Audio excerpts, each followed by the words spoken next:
Welcome back. And now for the news in detail. 6 people have been killed in a shootout near a grocery store in the northeastern U.S. state of New Jersey. Police say one of their officers and 3 bystanders died in the gun battle in Jersey City. They said the 2 men armed with high-powered rifles were also killed in the hours-long emergency. The standoff prompted a massive law enforcement presence as local SWAT teams and federal agents rushed to the scene. Police Chief Michael Kelly said there was no immediate evidence the bloodshed was either a hate crime or an act of terrorism.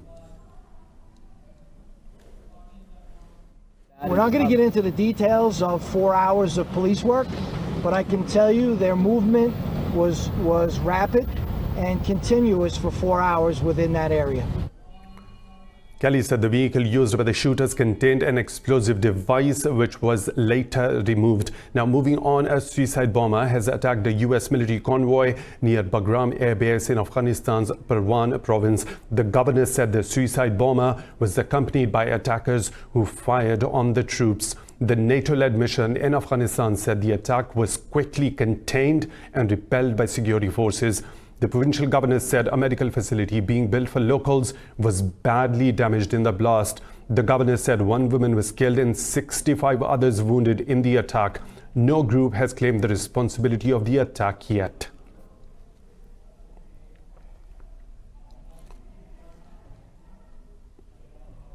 President Donald Trump has warned Russia not to interfere in the 2020 U.S. elections. The president was meeting Russia's Foreign Minister Sergei Lavrov in the Oval Office. Trump also discussed Iran, North Korea and arms control with the Russian Foreign Minister. Lavrov said Moscow was ready to publish U.S.-Russia communications to clear Moscow of election meddling charges. He said, however, Washington blocked the release of the communications. Earlier, at a joint news conference with Lavrov, U.S. Secretary of State Mike Pompeo also warned Moscow against its interference in the next election. Pompeo said the U.S. will respond if Russia undermines Washington's interests. Inviting Pompeo to Russia, Lavrov said the Washington sanctions on Moscow do not benefit anyone. The Pentagon has announced it will stop the operational training of all Saudi Arabian military personnel until further notice. Pentagon officials said over 300 Saudi Arabian military aviation students are being grounded over safety concerns. They said all types of flying will be paused. The announcement comes after a Saudi Air Force lieutenant shot dead 3 people last week at a naval base in Florida.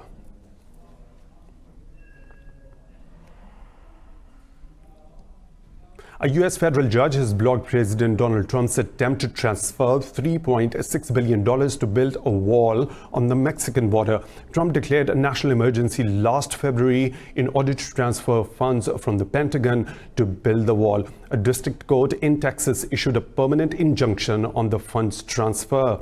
In the lawsuit, the plaintiffs argued Trump exceeded his authority when he declared the emergency and sought to redirect the funds.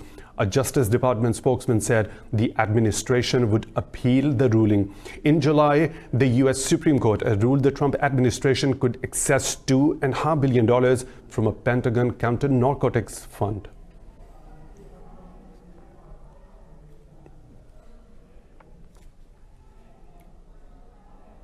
In The Hague, Myanmar State Councillor Aung San Suu Kyi has defended genocide allegations against her country's military at the UN's court. During the hearing at the International Court of Justice, Suu Kyi said Myanmar's military will be punished if found guilty. She admitted that it cannot be ruled out that disproportionate force was used by defense forces of Myanmar.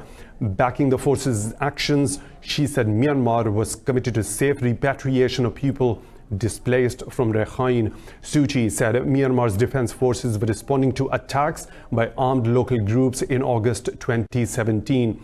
She blamed Gambia for painting an incomplete and misleading picture of situation in Rakhine State. She warned international action in her country could harm peace and reconciliation.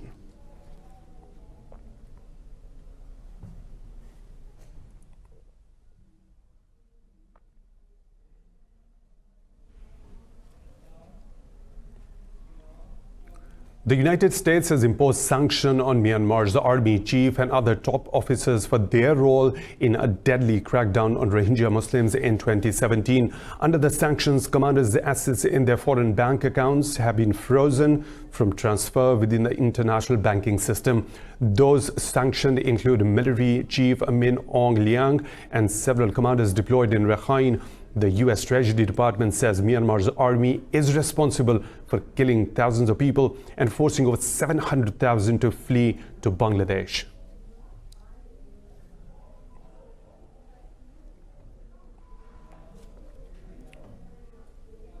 The UK is gearing up to vote in all-important election tomorrow as the campaign enters its final hours. Polls are predicting an easy victory for the Conservatives, but Prime Minister Boris Johnson says the race could not have been tighter. Polling company YouGov's MRP poll suggests the Tories will win 339 seats in the 650-member House.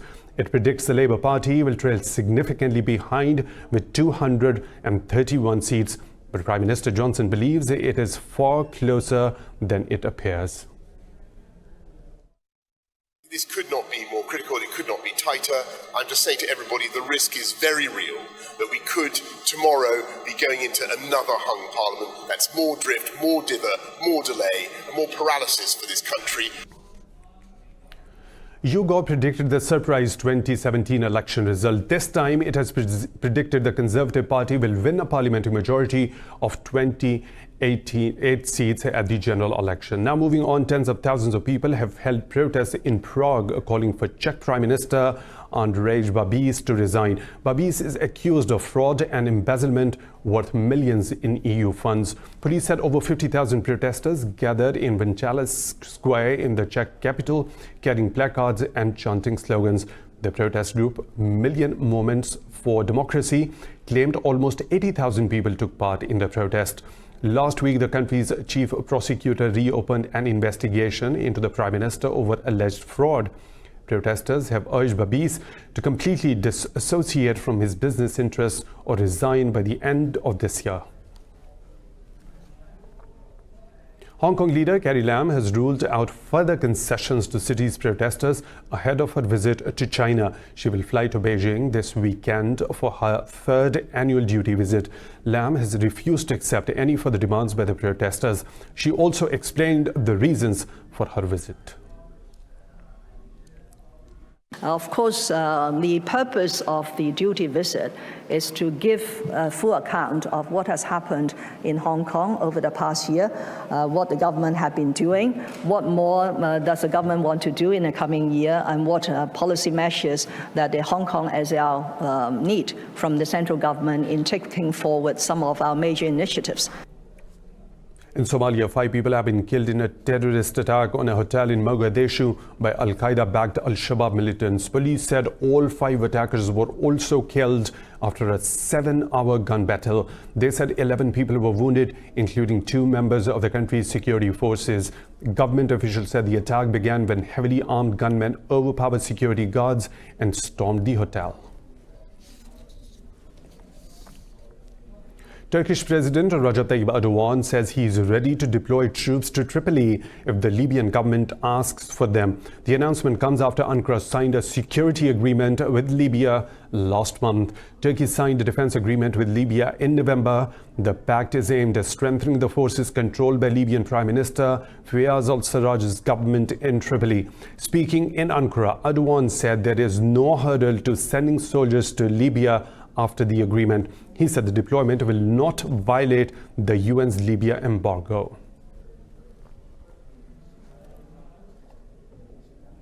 Israel is heading for a third election within a year unless a months-long political stalemate can be resolved before the midnight deadline. Prime Minister Benjamin Netanyahu and rival Benny Gantz have repeatedly failed to secure a majority in the Knesset. Both the parties have failed to persuade a potential kingmaker Avigdor Lieberman to join their political blocs. Israel's President Reuven Rivlin must call a third general election in a year if a no deal can be reached tonight.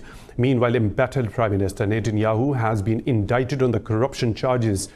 Despite his indictment, Polls suggest yet another stalemate after potential elections in March 2020. 8 migrants have died from the cold on the Greek-Turkish border in the last 3 days. A local coroner, Pavlos Pavlidis, says the victims were of African origin and were found dead in the Avros region in Greece. Police said no ID was found on the victims, which has made identification difficult. The Avros region is a major crossing point for refugees and migrants trying to get in Europe from Turkey. A deal struck between the EU and Ankara in 2016 helps stem the flow of Syrian refugees into Greece. But traffickers have also found entry points along a 12-kilometer-long barbed wire fence that runs along the border with Turkey. In November, the Greek government said it will deploy 400 border guards to increase surveillance in the area with the infrared cameras. More stories to follow right after a short break.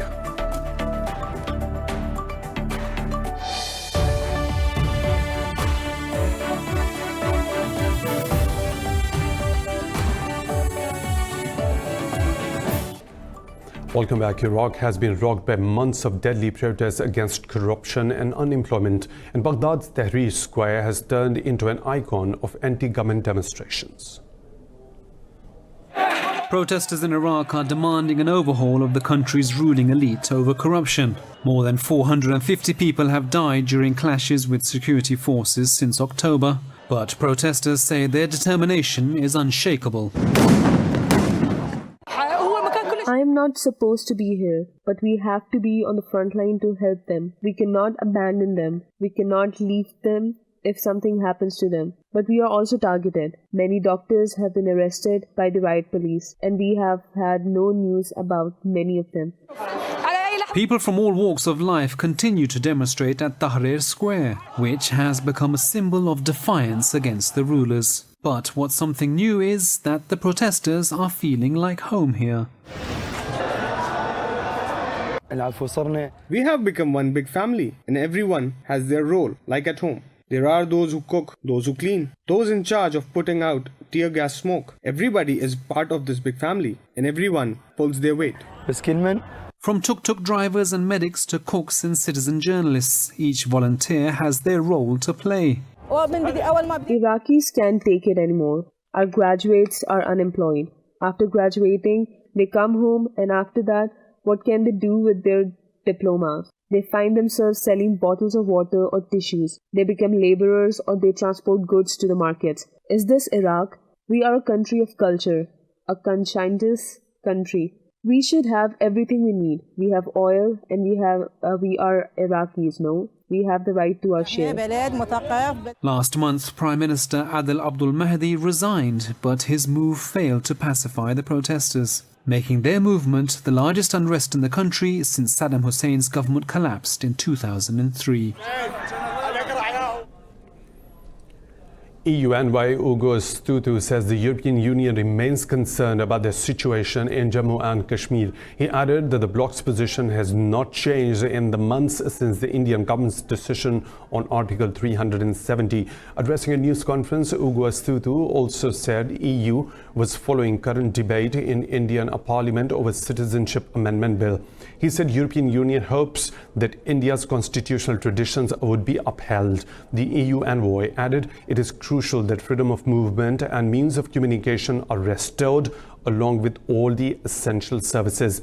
Mr. Stutu's call for a restoration of normalcy came on a day when Home Minister Amit Shah told the Parliament that the situation in Jammu and Kashmir is completely normal. The sixth meeting of the Pakistan-Russia Intergovernmental Commission has started in Islamabad. The Minister for Economic Affairs, Hamad Azhar, is leading the Pakistani delegation, while the Russian side is led by its Trade Minister, Denis Valentinovich. The two sides are discussing ways and means to bolster cooperation in the areas of energy, railways and communications.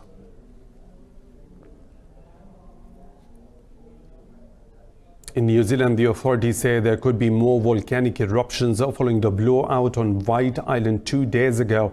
Geological agency GeoNet says tremor activity on the island has increased, making it more likely to erupt in the next 24 hours. The tremors are delaying police attempts to retrieve bodies from the island. On Monday, a volcanic eruption on White Island killed 6 people and critically injured 30 others. Another 8 victims are missing on the island, presumed dead. Authorities say formal identification and victim post-mortems are underway.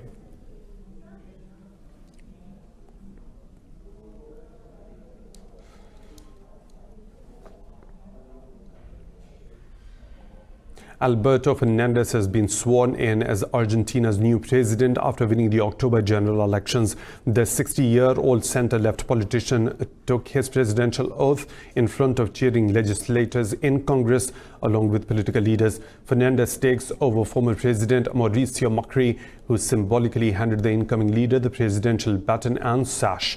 In an hour-long speech, Fernandez criticized rising rates of hunger and poverty and said the country needed to revive growth to escape from virtual default.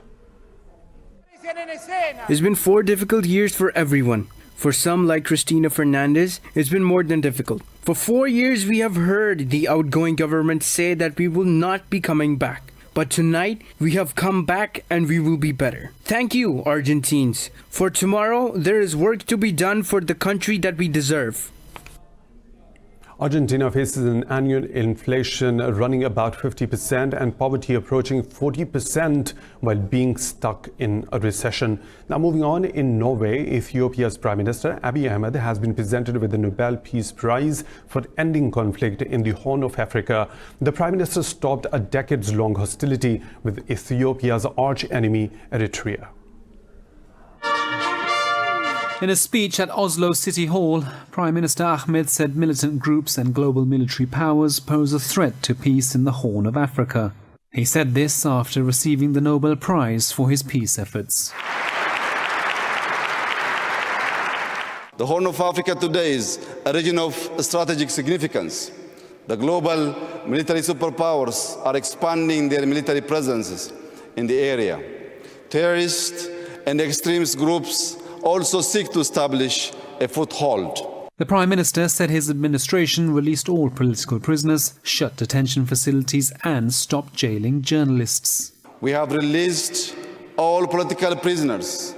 We have shut down detention facilities where torture and vile human rights abuses took place. Today, Ethiopia is highly regarded for press freedom. Ethnic violence forced over 2 million people from their homes and killed hundreds last year. Since assuming power, Ahmed has implemented sweeping political reforms that won him praise. Thank you. As Christmas is around the corner, festive decorations at Germany's Berlin Zoo got panda cubs into the festival spirit. Enjoy this short report. Red Christmas stockings set the mood for twin giant panda cubs as they hang above the little ones caught at Berlin Zoo. The 3-month-old twin panda cubs made their first public appearance during a naming ceremony on Monday. The male cubs have been called Manjiang and Mengguan, which means desire dream and fulfill dream. Meanwhile, red pandas at the Deer Park Zoo also enjoyed the holiday decorations in their enclosure as they discovered bamboo treats hidden inside the Christmas stockings.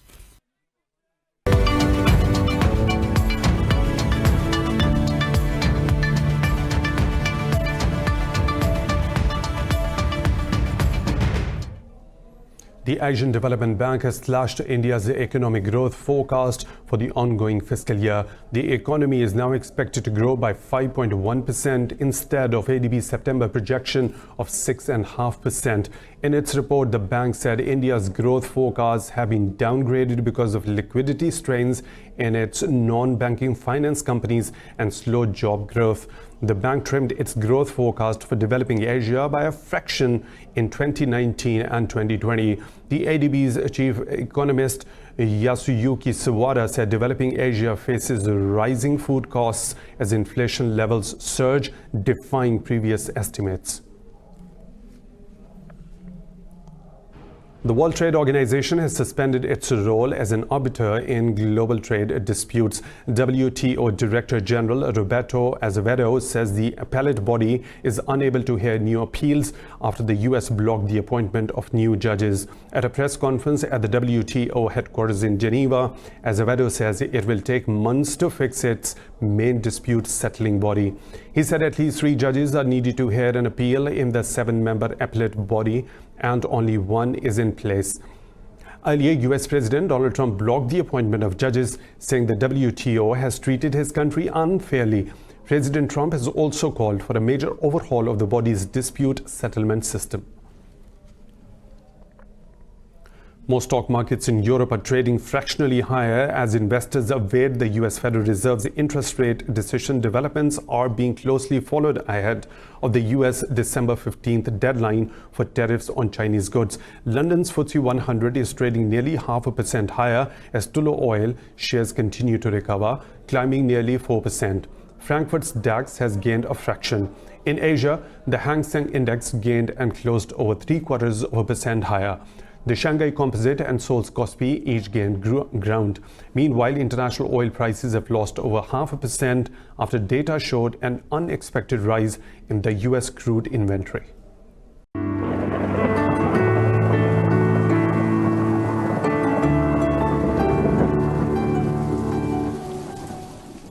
And now the weather situation from around the globe.